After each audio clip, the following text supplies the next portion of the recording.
Kelihatan ininya, PPT-nya? Suara aku jelas nggak? Hai guys. Suara aku jelas nggak? PPT-nya kelihatan nggak?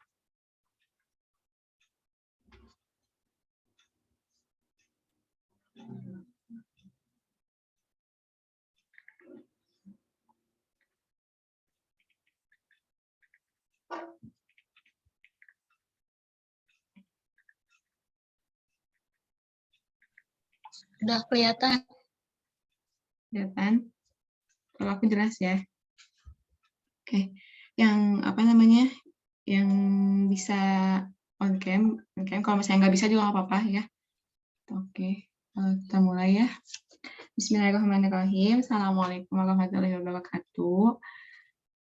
Alhamdulillahirrahmanirrahim. Terima kasih yang terhormat kepada Ibu dosen dan teman-teman yang sudah hadir di sini ya, kelompok 11. Bismillah, di sini saya sebagai moderator akan memandu jalannya presentasi ini gitu ya. Saya juga dari kelompok 10 yang akan mempresentasikan materi tentang multiple intelligence. Anggotanya itu ada saya sendiri, Nurul Fatimisa, Nurul Hikmah, Siti Mariam, dan Witi Kodari Permana. Langsung saja ya, kepada pemateri pertama, kepada Witri, apakah bisa on mic jaringannya? Kalau on mic bisa? Bisa.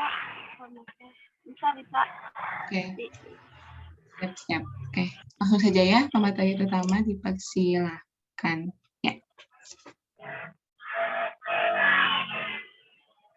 Terima kasih kepada moderator.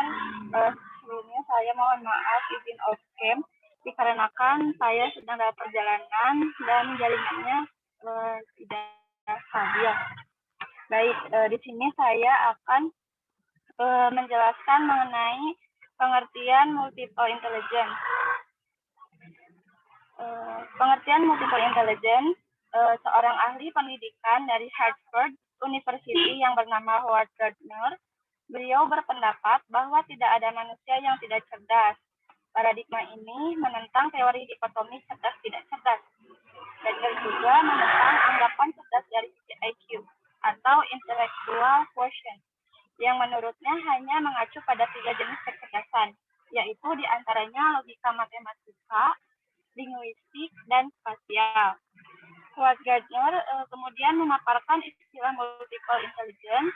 Kemudian istilah itu dikembangkan menjadi teori melalui penelitian yang rumit, melibatkan antropologi, psikologi kognitif, psikologi perkembangan, psikometri, studi, lalu fisiologi hewan, dan neuroanatomi atau Armstrong 1993, Larson 2001. Kecerdasan anak juga didasarkan pada pandangan pokok teori multiple intelligence Armstrong 1993. Di antaranya yang pertama, setiap anak memiliki kapasitas untuk memiliki 9 kecerdasan. Dari kecerdasan tersebut ada yang sangat berkembang, cukup berkembang, dan kurang berkembang. Yang kedua, semua anak umumnya dapat mengembangkan setiap kecerdasan hingga tingkat penguasaan yang memadai apabila anak memperoleh cukup dukungan, pengayaan, dan pengajaran. Yang ketiga, kecerdasan bekerja bersama dalam kegiatan sehari-hari. Misalnya, anak yang menyanyi membutuhkan kecerdasan musikal dan kinestetik. Yang keempat, anak memiliki berbagai cara untuk menentukan waktunya. Misalnya, anak mungkin tidak begitu pandai meloncat, tetapi mampu meronce dengan baik, atau kecerdasan kinestetik. Atau si anak tidak suka bercerita, tetapi cepat memahami apabila diajak berbicara, atau kecerdasan linguistik. Nah, kecerdasan dalam multiple intelligence memiliki indikator tertentu. Anak diidentifikasi melalui observasi terhadap perilaku, tindakan, kecenderungan bertindak, kepekaan, kepekaan anak terhadap kemampuan yang menonjol, reaksi spontan, sikap, dan kesenangan. Jadi dapat disimpulkan multiple intelligence adalah kecerdasan ganda yang dapat dimaknai sebagai kemampuan seseorang untuk menyelesaikan suatu masalah. Teori ini menganggap bahwa tidak ada seorang anak yang bodoh atau pintar. Yang ada itu anak yang menonjol dalam satu atau beberapa jenis kecerdasan. Sekian dari saya kembalikan kepada moderator. Baik, terima kasih kepada Witi Kodari sebagai pemateri pertama. Selanjutnya kepada pemateri kedua, yaitu Siti Mariam, dipersilakan.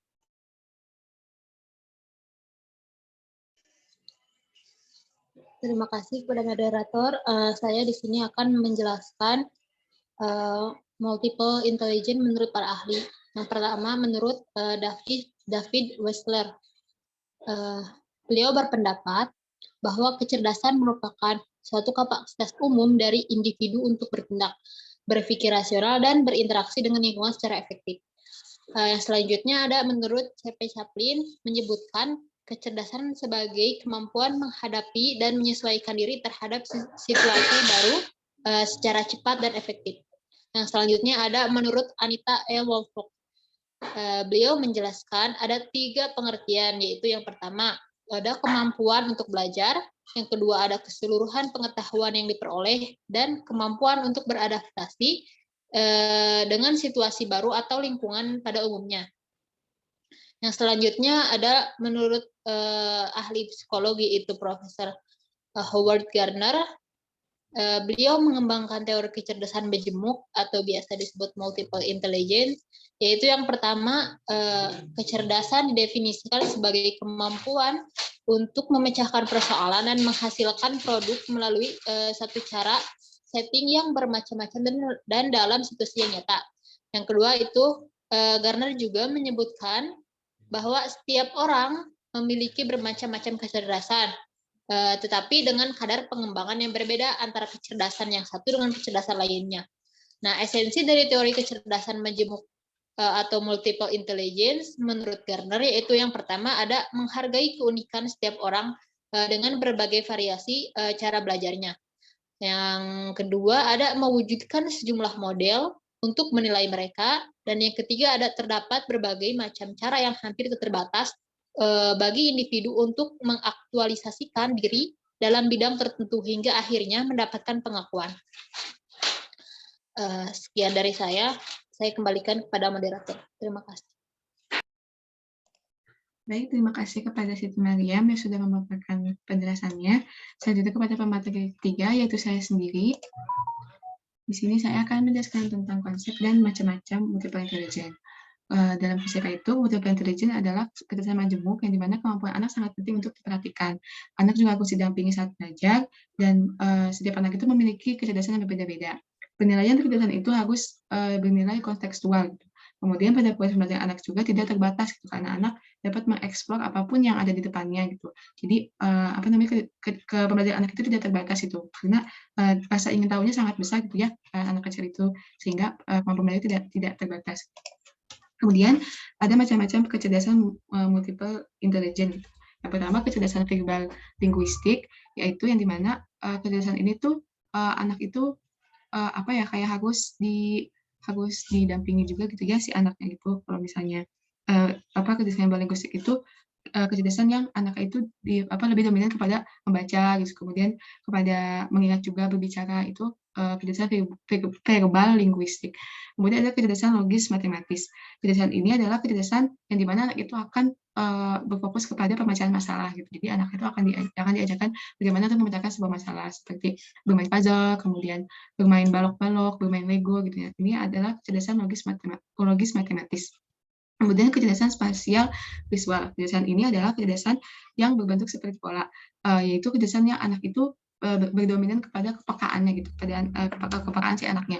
Jadi cara mengajarkan juga si anak bisa diajak untuk menonton film. Jadi ketika menonton film si anak akan seperti diajak gimana menebak gitu, menebak film itu nanti akhirnya kayak gimana, endingnya kayak gimana. Terus habis itu si anaknya juga kayak diajak untuk punya pola gitu, punya pola ketika dia sudah memahami sebuah film itu dia akan melihat oh pola filmnya gini berarti anak itu bisa juga membuat pola dalam kehidupannya gitu. Kemudian kecerdasan kinestetik jasmani itu kecerdasan gerak tubuh. Jadi anak itu lebih kayak fokus ke gerak tubuh gitu ya, kayak misalnya olahraga gitu, habis itu basket, bola yang kayak gitu-gitu. Jadi lebih ke pergerakan si anaknya. Kemudian kecerdasan musikal itu juga anaknya fokus kepada musik, kayak misalnya dia suka main biola, suka nyanyi, main piano. Nah itu akan melatih anak untuk bisa juga fokus gitu ya, fokus kepada satu bidang gitu.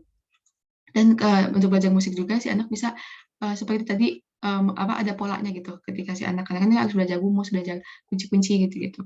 Kemudian ada kecerdasan intrapersonal, yaitu kecerdasan yang dia tuh bertujuan untuk memahami dirinya sendiri. Jadi si anak itu bisa mengenal siapa sih dirinya gitu. Itu kecerdasan intrapersonal. Dia harus mengetahui bahwa dirinya itu apa dan siapa gitu. Dia harus paham bahwa dirinya siapa. Kemudian kecerdasan interpersonal itu kecerdasan untuk memahami keadaan lingkungan. Jadi lebih kayak ke sosial gitu ya, si anak kayak diajak buat les atau misalnya kayak TPA gitu. Jadi si anak bisa memahami keadaan lingkungannya gitu. Karena kan lingkungan juga termasuk satu fungsi yang bukan fungsi apa sih, kayak pengaruh yang sangat besar kepada anak itu ya. Jadi dia harus memahami keadaan lingkungan seperti apa gitu, dengan bisa mengajak anak untuk mengikuti les privat, bukan privat, maksudnya kayak les gitu, habis itu kayak TPA gitu ya, suka sore pengajian anak kecil. Kemudian ada kecerdasan naturalis, yaitu kecerdasan tentang seperti alam gitu ya.